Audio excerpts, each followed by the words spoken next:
विषय पर चर्चा चैनल पे आपका स्वागत है। मैं आज आपको लीबनीज़ थ्योरम, टेलर्स थ्योरम, मैक्लॉरिन्स थ्योरम का एक वन शॉट रिवीजन दूंगी कि अगर आप ये सब थ्योरम पढ़ चुके हैं और एग्जाम से एक दिन पहले आप रिवाइज करना चाहते हैं तो आपको एक बार माइंड में मेकअप बन जाए। तो सबसे पहले मैं लीबनीज़ थ्योरम को बताऊंगी कि वो क्या होती है। सबसे पहले उसका स्टेटमेंट देखते हैं।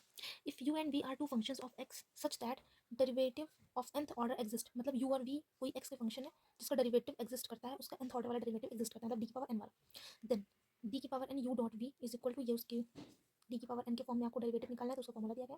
और जहाँ पे ये जो NC1 NC2 NC3 suppose r is equal to 1 2 3 है, NCR का formula n factorial upon r factorial n minus 1 n minus r factorial है। ठीक, तो मैं आपको समझा देती हूँ पहले टेलर्स थ्योरम क्या होती है। तो देखिए, अगर आपको कोई फंक्शन f(x) दिया गया है, जैसे e की पावर x sin x दिया गया है, तो यहाँ पे एक फंक्शन x के फॉर्म में, एक ये फंक्शन x के फॉर्म में, दो अलग अलग फंक्शन एग्जिस्ट कर रहे हैं। इनको हम लोग सपोज u मान लेंगे, एक को v मान लेंगे। तो इनका nth डेरिवेटिव अगर आपको निकालना रहेगा तब आप लोग यूज़ करेंगे लीबनीज़ थ्योरम का। लीबनीज़ थ्योरम का यूज़ करेंगे जिसका फॉर्मूला डी की power n u dot v के फॉर्म में होता है। यू और वी आप इन दोनों में से किसी को भी मान सकते हैं अपनी सुविधा के अनुसार, जिसका फॉर्मूला जैसे हम लोगों ने भी देखा यू, इसको हम लोग इजी फॉर्म में कैसे तोड़ सकते हैं वो भी मैं आपको बताती हूँ। जैसे हम लोग यहाँ पे यू वी लिख लेते हैं, यू वी लिख लेते हैं, यू वी लिख लेते हैं और यू वी लिख लेते हैं। ठीक, अब ये जो यू होता है वो 0 1 2 3 plus up to so on के फॉर्म में होता है।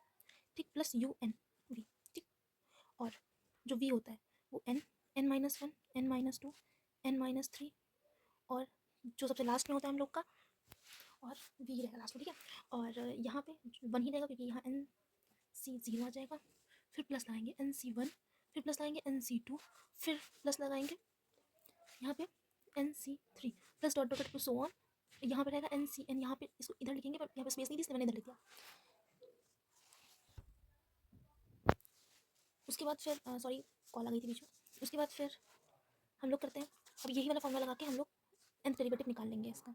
ठीक, और अब हम लोग पढ़ते हैं टेलर्स थ्योरम। उसके बाद फिर हम हमको समराइज भी करेंगे बाद में। हाँ, तो अब देखते हैं हम लोग टेलर्स मेथड और मैक्लॉरिन्स मेथड। जब किसी फंक्शन का हम लोग को एक्सपेंशन करना होता है तब उसमें हम लोग टेलर्स मेथड यूज़ करते हैं या फिर मैक्लॉरिन्स मेथड यूज़ करते हैं।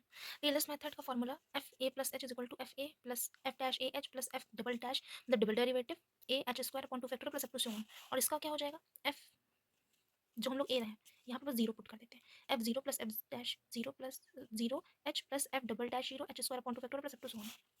अब डिफरेंस देखते हैं, फ़र्क क्या है। फ़र्क इतना है कि बस ए की जगह हम लोग जीरो रख देते हैं मैक्लॉरिन्स वाले में, और टेलर्स मेथड में क्या होता है कि जो ए की वैल्यू में जीरो हम लोग पुट करते हैं उसमें ए की वैल्यू हम लोग को दी रहती है क्वेश्चन। जैसे सपोज साइन और कोसाइन रहेगा तो हम लोग को एंगल गिवन रहेगा, और जैसे अगर एक्स माइनस ए की पावर में हम लोग को रखना होता है तो x is equal to a put करते हैं एक्स की जगह। यहाँ पे एक्स प्लस ए अगर हम लोग रखेंगे तो एक्स की मतलब ए की जगह हम लोग बस ए रख देंगे, बस पुट करते हैं और टेलर्स फार्मूला में एज इट इज़ पुट करते चले जाते हैं। बस इतना, जैसे हम लोग एग्जांपल से समझेंगे तो एग्जांपल एक मेरे चैनल में पड़ा हुआ टेलर्स मेथड का, मैं मैक्लॉरिन्स मेथड का आपको एक और वीडियो बना के दे दूँगी। होप करती हूँ आपको समझ में आएगा। Thank you so much, thanks for watching.